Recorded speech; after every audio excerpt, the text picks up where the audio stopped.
El Señor esté con ustedes.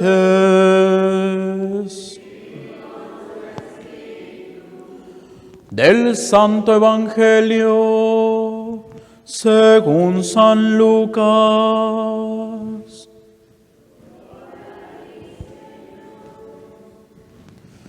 En aquel tiempo, el ángel Gabriel fue enviado por Dios a una ciudad de Galilea llamada Nazaret, a una virgen desposada con un varón del estirpe de David, llamado José.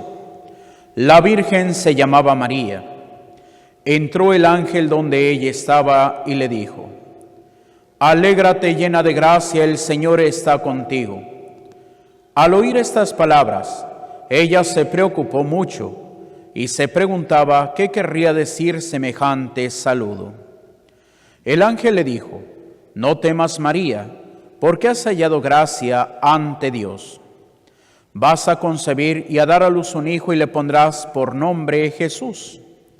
Él será grande y será llamado Hijo del Altísimo. El Señor Dios le dará el trono de David su padre, y él reinará sobre la casa de Jacob por los siglos, y su reinado no tendrá fin. María le dijo entonces al ángel: ¿Cómo podrá ser esto, puesto que yo permanezco virgen?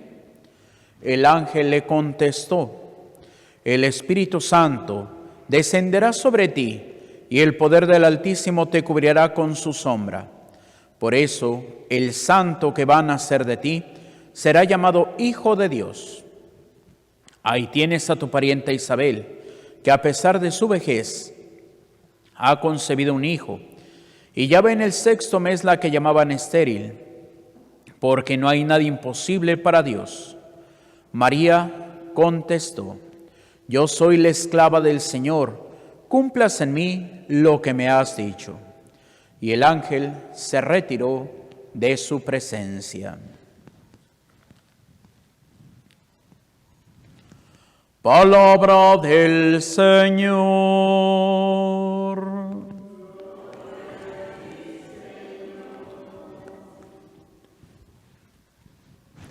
Nos sentamos brevemente.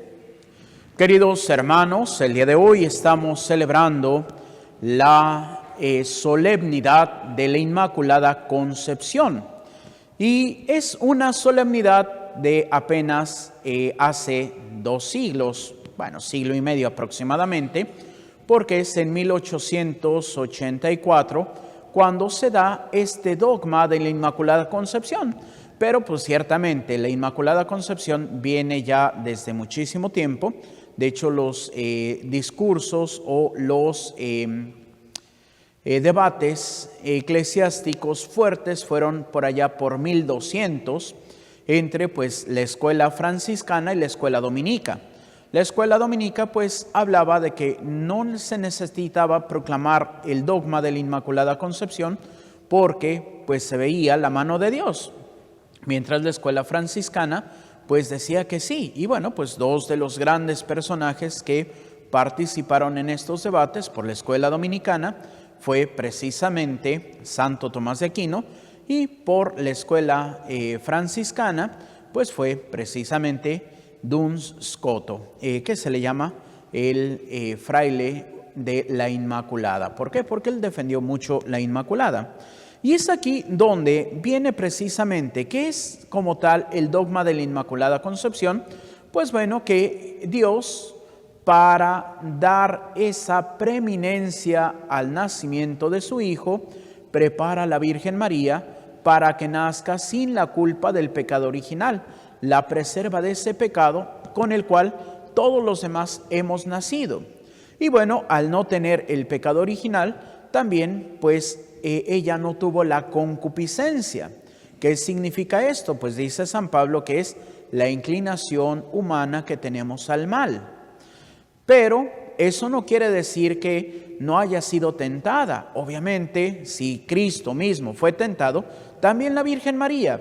Pero también al someterse a la divina voluntad, ella también ve en ese punto pues un sometimiento total a Dios. Y es porque como lo dicen las revelaciones privadas, como las de la beatana Catalina Emmerich, pues María tenía ese don de vivir en esa entrega totalmente a Dios. Y cuando es presentada y entregada al templo a los 3 años, pues ella tenía, pues ahora sí que toda la disposición de entregarse total y perpetuamente a Dios. ¿Para qué? Para la venida del Mesías, sin saber que ella era, pues por así decir, el recipiente que iba a encarnar al Hijo de Dios. Y es ahí donde podemos ir descubriendo cómo Dios actúa en María, que está abierta totalmente a la divina voluntad. Su contraparte, que es lo que nos dice el libro del Génesis, capítulo 3, es la parte del apego a la humanidad, el apego a las cosas terrenales, cuando después dice, después de que el hombre y la mujer comieron del fruto del árbol prohibido, el Señor Dios llamó al hombre y le preguntó, ¿dónde estás? Este respondió, oí tus pasos en el jardín y tuve miedo porque estoy desnudo y me escondí. Entonces le dijo Dios, ¿y quién te ha dicho que estabas desnudo?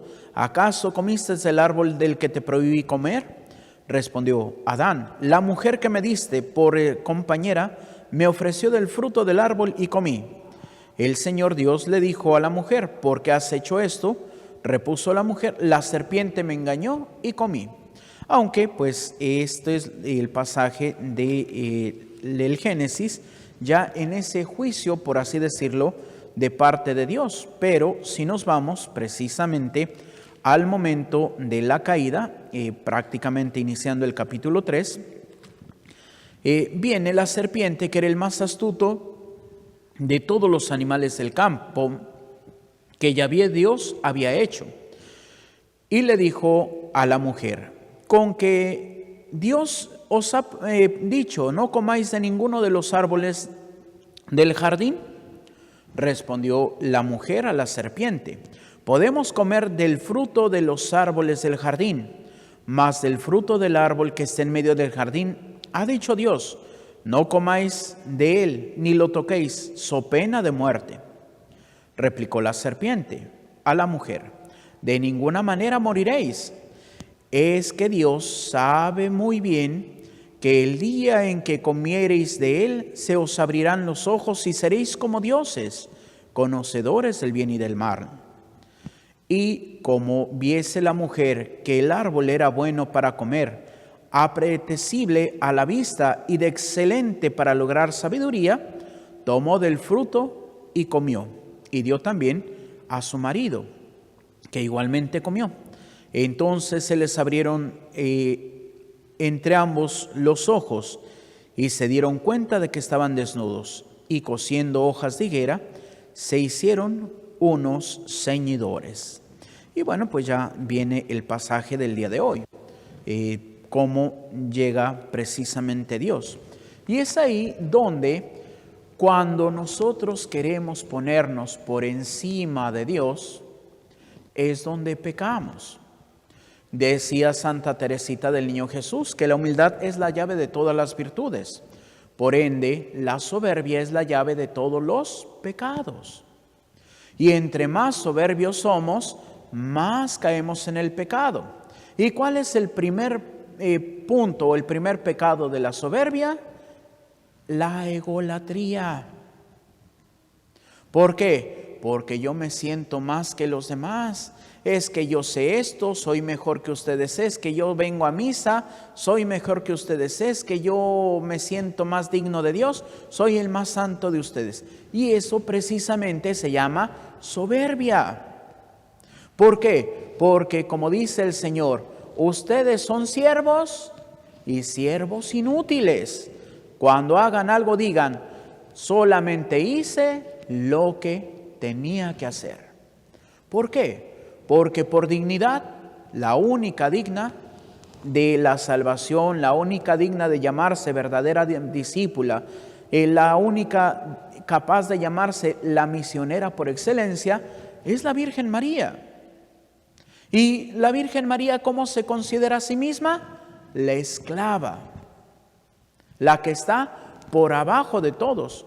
Por ejemplo, ella no dice, soy la sierva del Señor, porque un siervo en el tiempo de Jesús era un empleado y tenía derechos y tenía sustento. Pero un esclavo, ¿tenía derechos? No. ¿Tenía sustento? No. Dependía totalmente de los amos. Y es por eso que María se pone como la esclava. ¿Por qué? Porque ella se reconoce nada ante Dios. Pero ¿cuántas veces nosotros no nos reconocemos nada ante Dios, sino más bien sentimos que tengo todo el derecho? Ay, Señor, es que yo voy a misa, rezo el rosario, hago muchas buenas obras, tengo vara alta con Dios. No. Más bien, entre menos seamos nosotros para que Cristo sea, vamos verdaderamente a ser más santos. Por eso dice San Pablo, vivo yo, pero ya no soy yo, es Cristo que vive en mí. Y como lo decía San Juan Bautista, conviene que Cristo crezca y que yo disminuya. Pero ¿cuántas veces verdaderamente queremos negarnos a nosotros para hacer la voluntad de Dios? Es ahí donde está el problema. ¿Por qué? Porque hoy somos muy soberbios. Y sí, ciertamente, a veces decimos, no, es que hoy el hombre quiere tomar el lugar de Dios. Sí, inconscientemente todos lo hemos hecho en algún momento. ¿Cuántas veces le pido al Señor, Señor, dame esto? Pero, ¿qué es lo que decimos? Porque lo merezco.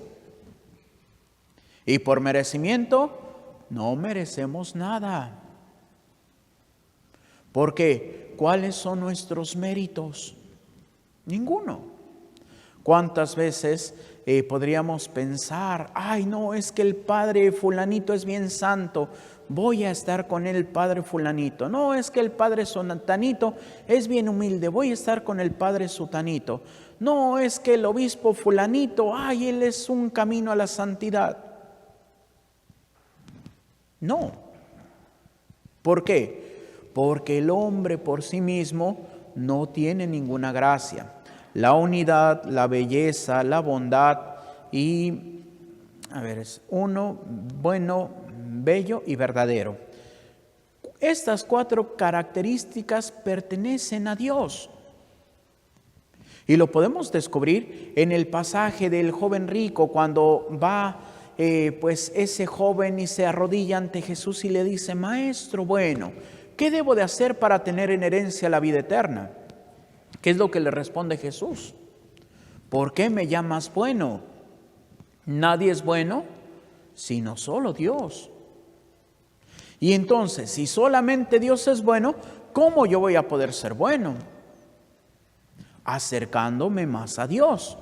¿Por qué? Porque Dios participa de sus dones mientras más cercanos estamos de Él. Por eso les decía, el padre fulanito no puede ser bueno, es bueno por la gracia de Dios. El padre sutanito, es que es bien humilde, es humilde por la gracia de Dios. Y es todo por gracia de Dios, porque sin la gracia de Dios somos literalmente desgraciados.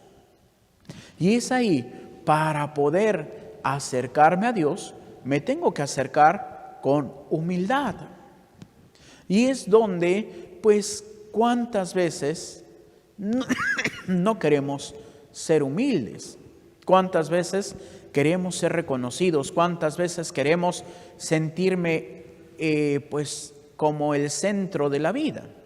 Y bueno, pues, cuántas veces también podemos recurrir a creernos mejores porque hago cierta acción o hago cierto cosa para los demás. No, es gracia de Dios.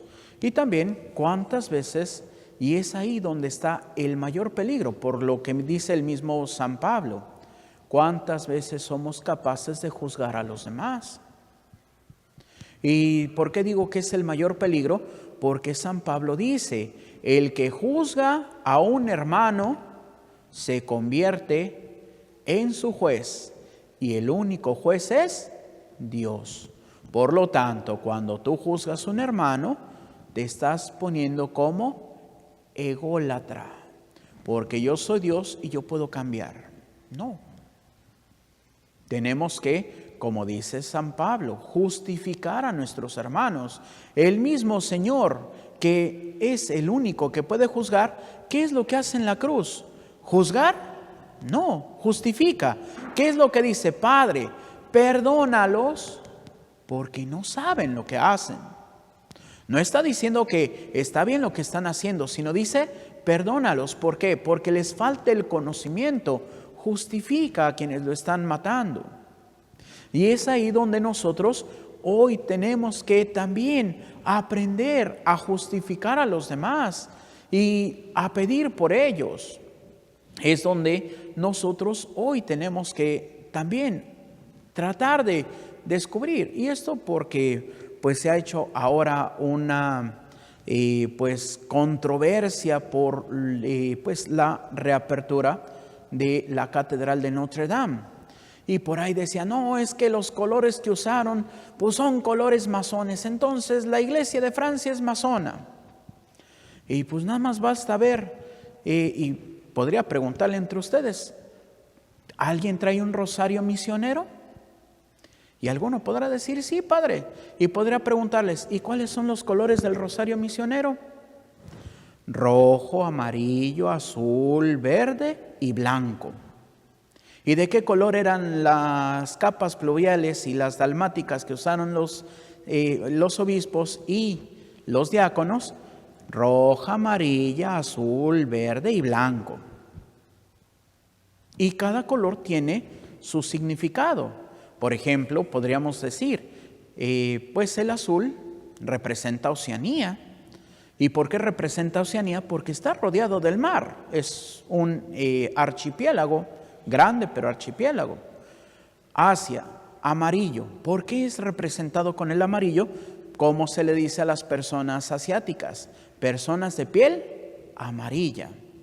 Luego, África, el color verde. ¿Y por qué es el color verde? Porque hasta la fecha se dice que la esperanza de la iglesia es África. ¿Por qué? Porque han ido poco a poco encontrando con el Señor. Y hoy una de las iglesias fuerte y que lucha por la misma iglesia es la iglesia africana. El color rojo, pues es la iglesia de América, por dos motivos. ¿Cómo se les llama a los, como se les dice, a los indios Sioux y a todos estos grupos apaches? Pieles rojas. Y aparte, ¿por qué? Porque lamentablemente la iglesia de América hasta el día de hoy ha sido una iglesia mártir. Y lo podemos ver hoy en Nicaragua, un martirio no cruento. Pero tienen hasta el 31 de diciembre ya todas las religiosas en Nicaragua para salir del país, porque son personas non gratas. Y si no, va a venir el encarcelamiento por ir en contra del gobierno. Es un martirio. Incruento, pero es un martirio. No podemos hablar ahora de hace prácticamente 100 años, la guerra cristera. ¿Cuántos mártires tenemos? ¿Podríamos decir canonizados? Pues tenemos 27. Los de la guerra cristera, más San Felipe de Jesús, más los niños mártires de Tlaxcala. Una iglesia que nació con sangre. Porque al igual que los niños mártires de Tlaxcala, hubo muchos que también tuvieron que dar su vida para que la fe de México y toda América fuera aceptada. En Canadá, que hace unos años se habló de, los mártires que mató la iglesia. No fue ni siquiera la iglesia. Fueron las mismas autoridades civiles canadienses, pero hoy, la iglesia. ¿Y por qué no se habla de todos los sacerdotes que murieron para poder evangelizar Canadá. Porque hoy el mundo se está descristianizando. Porque no hemos hecho caso al Señor. Porque hoy queremos ponernos en lugar de Dios. Y es precisamente porque muchas veces por nuestro desconocimiento religioso. Podría preguntar, ¿cuántos de ustedes leen la palabra de Dios todos los días? ¿Cuántos de ustedes leen el catecismo de la Iglesia Católica todos los días? Y es donde, como dice nuestro viejo dicho popular, la puerca torció el rabo. ¿Por qué? Porque somos flojos para nuestra fe. Y esto no lo digo yo, lo dice un predicador laico que vi porque me mandaron ese video y porque yo siempre he dicho que tenemos que leer la palabra de Dios y el catecismo de la Iglesia Católica. Y ya yo les digo, si no pueden con el catecismo de la Iglesia Católica, vámonos a los más viejos, el catecismo del Padre Ripalda y el catecismo del Padre Astete. Dos joyitas que hasta el día de hoy las pueden encontrar. Y son del año 1600. Ya un poquito más, pues tenemos otro tipo de catecismos, como por ejemplo, pues podemos encontrar el catecismo del Padre Guerra, que todavía pues muy actual y también ya tiene sus muchos años. Y dirán, ay padre, ¿cuál es el catecismo del Padre Guerra? El de la carita, famosísimo. ¿Y qué es lo que nos enseñan con pequeñas preguntas y respuestas a la fe? Pero ¿cuántos tenemos tiempo para eso? Pocos. Pero no se diga para el TikTok, el Instagram, el Facebook, el WhatsApp, porque ahí no la pasamos todo el santo día.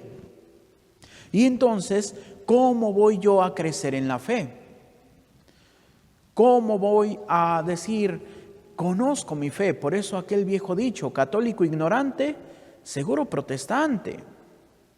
Y hoy lamentablemente, pues podemos decir que ni siquiera protestantes, bueno que llegáramos a protestantes. ¿Por qué? Porque hoy católico ignorante, seguro ateo. Y es ahí donde, ¿qué es lo que falla? ¿La iglesia? No. ¿Qué es lo que falla? Cada uno de nosotros que no hemos escuchado la voz de Dios. Por eso la iglesia tiene una bellísima frase que la dijo San Eusebio de Cesarea. La iglesia es santa y pecadora. Santa por su fundador, pecadora por todos nosotros que estamos aquí, todos los que estamos vivos en camino a la casa del Padre. ¿Por qué somos pecadores? Porque estamos sometidos al pecado. Y podrán decir, ay Padre, ¿por qué estamos sometidos al pecado? Y hasta podría ir todavía más allá adentro. Nos gusta el pecado. Y podrán decir, ay Padre, ¿cómo que nos gusta el pecado? ¿A poco con estos fríos que hemos tenido estos días, que el clima está medio loco porque en la mañanita y en la noche frío y en la tardecita calorcito? ¿A cuántos no se les antojaría quedarse en la camita acostaditos con su chocolatito, su cafecito y viendo una peliculita? Y la pregunta es, ¿y es lo que Dios quiere? No. Quiere que actuemos conforme el Señor nos pide. Ahora que ya vienen las fiestas navideñas, empezando con las posadas, muchos ¿a qué van a las posadas? No van a rezar, van por el aguinaldo, por la piñata y a ver qué nos van a dar. Y luego ya viene la Navidad, ay no, pues es que hay que hacer la cenita. ¿Y cuántos no cocinan para la familia, sino cocinan para el ejército? Y luego ahí va el día después de Navidad, ay pues es que ahora tengo pues el recalentado y me voy a comer esto y me voy a comer lo otro y para acá y para allá y para allá y para allá. y ya apenas nos estamos acabando lo de la cena de Navidad y viene la de Año Nuevo y otra vez. Y luego ya, ¿qué es lo que dicen todos? No, ahora sí en enero me voy a poner a dieta. Pero llega, ay no padre, pero la rosca de Reyes, el chocolatito, no, en febrero me pongo a dieta. Ay no padre, pero los tamales de la Candelaria, en marzo me empiezo la dieta. Ay no padre, pero empezó la cuaresma y la capirotada, si no, nunca voy a comer capirotada. Y ahí nos vamos, y ahí nos vamos, y ahí nos vamos. Y es el cuento de nunca acabar. Y nos gusta pecar, ¿por qué? Porque, como le escuché a alguien decir, dice, ay no padre, es que pues cuando uno va a un restaurante, ¿cómo no pedir postre? Y aunque ya estemos satisfechos, no, pero el postrecito. Y es ahí, nos gusta el pecado, ¿por qué? Porque lamentablemente, como decía Santo Tomás de Aquino, somos personas sensuales. Y no en el sentido de ahora del sensualismo que lo quieren poner ahí en lo sexual. Sensual significa que nos dejamos llevar por los sentidos. El gusto. ¿Y cuántas veces nada más, perdón por la palabra, pero tragamos por gusto? Estamos ya a reventar y si seguimos. Igual, en ese sentido, pues también, ay, la camita, ay, qué rica la camita, y puede estar cayéndose la casa de sucio, pero ay, la camita está rica. Son pecados que nos gustan. Y muchas veces no luchamos por erradicarlos. ¿Por qué? Porque nos gustan y es donde nos volvemos esclavos del pecado. Por eso tenemos que descubrir que, como decía un filósofo alemán, Arthur Schopenhauer, nos volvemos víctimas de la voluntad de poder, como le llama su teoría. ¿Y qué es esto de la voluntad de poder? Pues que las cosas nos mueven. ¿Cuántos ya están pensando en, ay no, es que espero que me regalen esto para Navidad porque lo quiero y sufro porque no lo tengo? Y cuando lo tenemos, nos llenamos de alegría. Ay, es que ya tengo esto que quería. Y pasa el tiempo y ¿qué es lo que pasa? Queremos otra cosa. Y otra vez, ay, es que estoy triste porque no tengo esto que quiero. Lo tenemos y es precisamente. Y este hombre, Arthur Schopenhauer, que era ateo, decía una frase: la medida para poder liberarnos de la voluntad de poder es ver al hombre desnudo en la cruz. O sea, ver a Cristo. Porque ese hombre desnudo en la cruz, ¿qué es lo que necesita? Nada. Entonces, ¿por qué? Si vamos también nosotros a llegar a la muerte, ¿para qué nos afanamos en tantas cosas materiales? ¿Para qué nos afanamos en tantas cosas que nos llenan, aunque no sean materiales? ¿Por qué? Porque hoy el videíto, el meme y eso nos llena. La fama, el dinero, el poder. ¿Para qué? El día que el Señor nos llame a su presencia, ¿qué es lo que nos vamos a llevar? Nada. Entonces, es ahí donde tenemos que replantear. Es ahí donde nosotros tenemos que descubrir qué es lo que estoy haciendo mal. Y es ver a la Virgen María. Y podríamos decir, oiga padre, pero pues la Virgen María no dice nada. Y por eso el gran San Alfonso María Griñón de Montfort, uno de los santos más marianos que ha existido, en su libro El silencio de María, nos enseña que ese silencio deja sorda a la humanidad. Podríamos decir, y ahí pues hablando de una canción mundana, ahí es donde podemos encontrar el sonido del silencio. porque la Virgen María calladita, pero dando testimonio. Simplemente la continuación del Evangelio del día de hoy la escucharemos el próximo jueves en la solemnidad de la Virgen de Guadalupe, en donde vemos que llega con su prima y la saluda, y apenas Isabel escucha el saludo, el niño salta en su seno y le dice, ¿quién soy yo para que la madre de mi Señor venga a verme? Apenas llegó el saludo a mis oídos, el niño saltó de gozo en mi seno. Dichosa tú que has creído, porque se cumplirá todo lo que se ha dicho de parte de Dios. Y la Virgen María, ¿qué le responde? Ay, sí, gracias, prima. Pues no. Proclama mi alma la grandeza del Señor, y mi espíritu se alegra en Dios mi Salvador, porque ha mirado la humillación de su esclava. Nuevamente, María se va hasta el suelo. Y no lo digo en sentido malo, sino que ella se reconoce, somos nada ante Dios. Pero gracias a esa humillación, gracias a esa humildad, Dios la levanta y dice, por eso me llamarán bienaventurada todas las naciones. ¿Por quién? ¿Por mí misma? No, porque el poderoso ha hecho obras grandes en mí.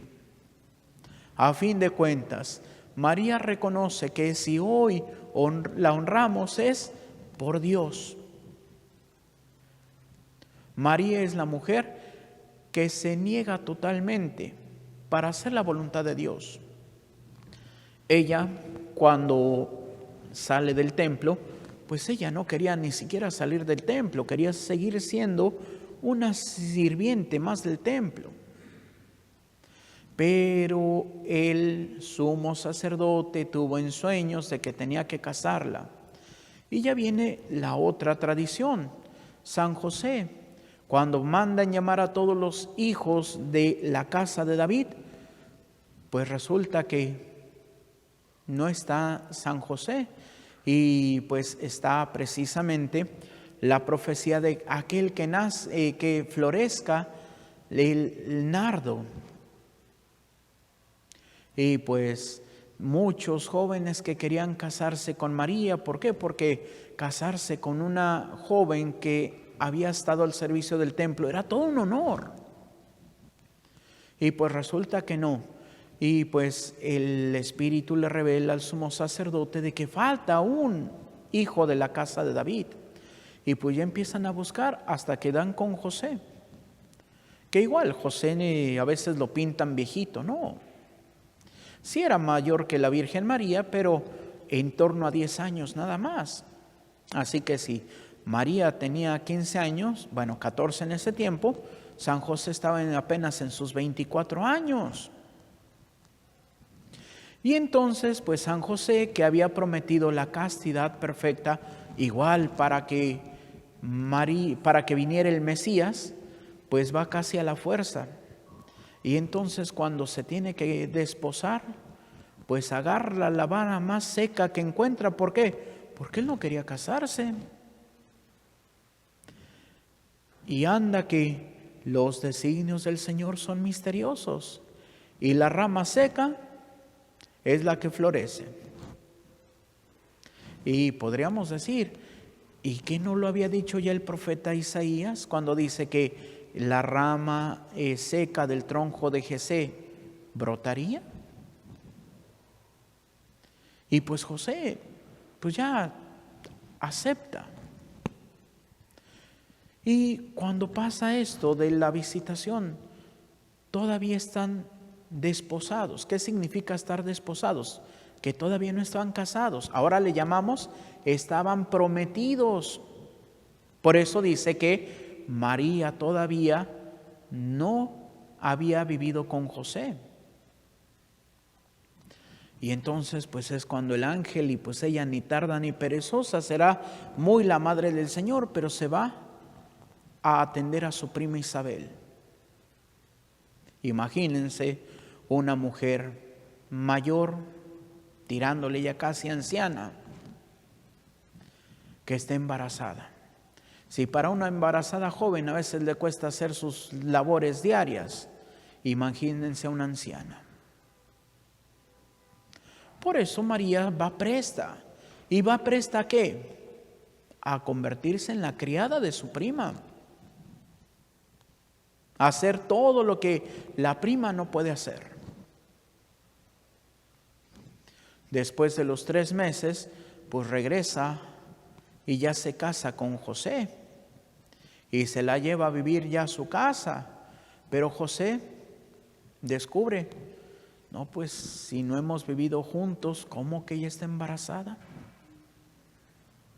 Y dice el Evangelio, y José, siendo un hombre justo, para no causarle mal a María, prefiere echarse la culpa, dejarla, abandonarla en secreto, para que no es que José, qué canalla, embarazó a su prometida y se dio a la fuga. No, pobrecita María.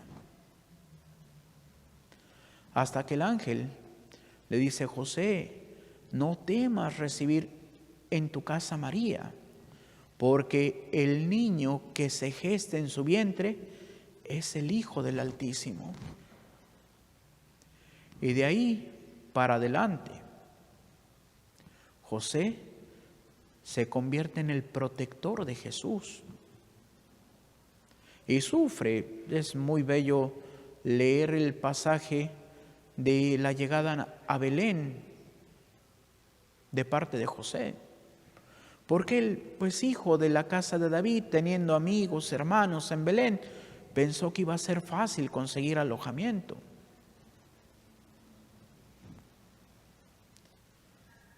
Y pues, como no, se va a la fuente de la ciudad a sentarse a llorar, porque no le puede ofrecer nada al Hijo de Dios y a la madre del Hijo de Dios. Hasta que llega María y se sienta junto a él y lo tranquiliza. Y es donde José se acuerda de aquella vieja cueva donde guardaban a los animales. Y pues va y trata a José de dejarla lo mejor posible. Y ya lleva a María, y es donde María da luz al Hijo de Dios. Y José, de ahí en adelante, sufrirá cada desprecio de Jesús, cada desprecio que le hacen a Jesús. Sufrirá cada vez que no lo aceptan. Y es donde la beata Ana Catalina Emmerich dice que José tiene que morir por misericordia, porque si hubiera vivido la crucifixión, José literalmente hubiera caído muerto de dolor. O hubiera intentado subir a la cruz para bajar a Jesús y clavarse él en el lugar de Jesús, porque él sabía quién era Jesús. Lo que fue desconocido para muchos, él lo protegió, él lo cuidó. Y por eso hoy San José es el custodio de la iglesia,